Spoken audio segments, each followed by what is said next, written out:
Hi, Russell Cummings here. Just wanted to talk to you very quickly about a 90-day contact program. This is probably one of the most important things that you can do in your business.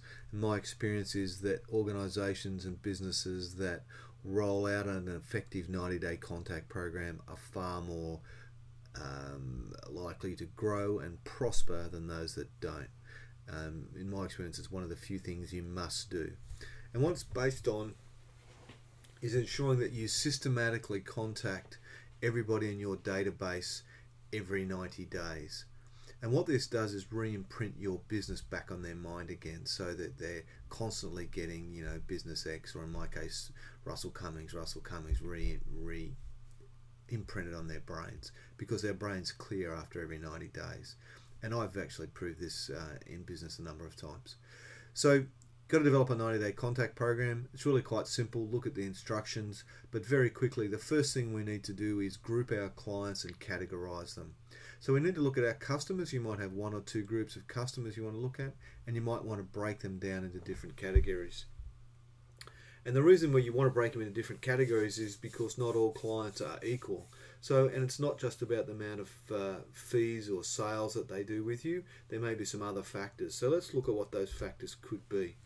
So this is a client methodology from a long-term client, and what we looked at was saying, okay, what are the factors we're going to look at? And we looked at 7 factors here in terms of deciding whether they're an A-class client for us, or a B-class or a C-class client. And so what we said was, the factors we looked at were size, what's the volume of their current work over the last 2 years, how accessible are they, so where are they located, what's the potential for their fees going forward, what's the quality of their relationship with us, how frequently do they pay us, are they good payers or not, and how clear do they understand our services and what they might be. Now you might use this as a basis and modify it depending for your business. Then we actually looked at a weighting for each of those factors and said, right, out of 100, how many points would we give to them? And we actually gave more points to potential fees than current fees. And then some of the other factors were in there as well. We then came up with the rules around scoring, and then we simply dumped our database out to a spreadsheet and scored them against all these factors to come up with a ranking. We ranked all our clients, and then we divided them up based on those rankings into sort of 3 areas, A, B, C class clients. So you don't have to have 7 factors. You might have 3 factors. You might have 2 factors, you could have 5 factors. It doesn't really matter.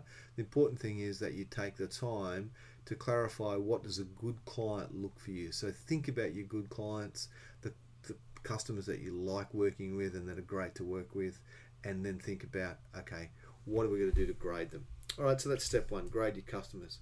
Once we've done that, then we can build them into a contact plan. So what we've got here is, across the top, we've set our customers, and we've also included prospects and other groups in these things here. So for this particular example, we've got existing customers, which are all commercial business customers, A, B, and C. We've then broken our prospects off into commercial prospects, so they're either hot prospects or just normal prospects. We've also looked at government as a client group and whether the prospects are hot or not. We then said, well, we want to stay in touch with our suppliers, and we should also stay in touch with centers of influence.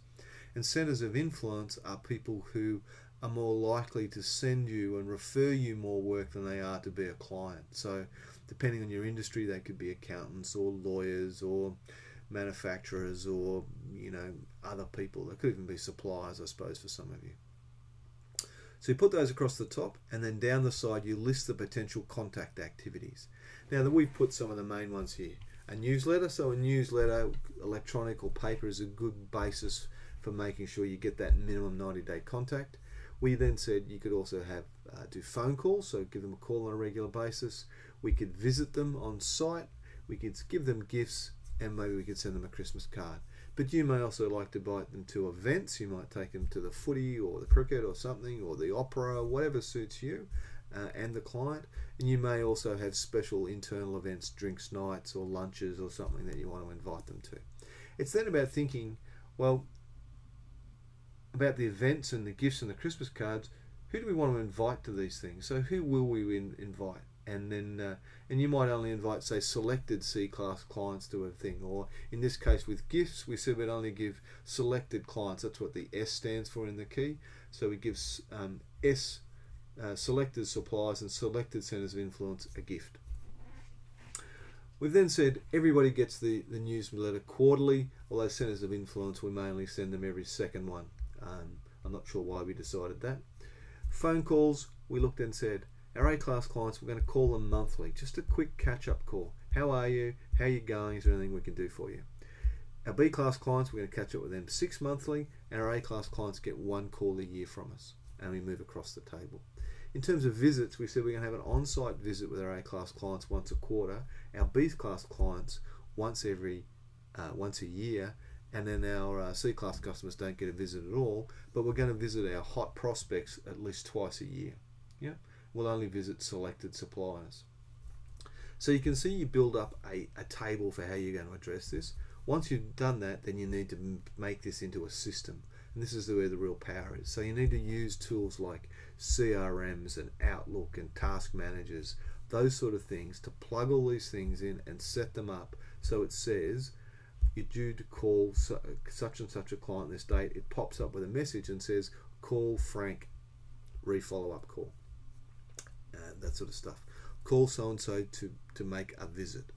So you want to put these things, think about how you're going to do them, put them into Outlook and some of these other great tools you've got around that can help you to control your time and manage your time. Because the key is you need to keep managing and marketing and doing all these things when you're at your most busy, all right, to avoid feast and famine. So contact program is all about maintaining systematic contact with multiple people. It's also about grading or graduating the level of contact you have with different people, because not all people are created equal.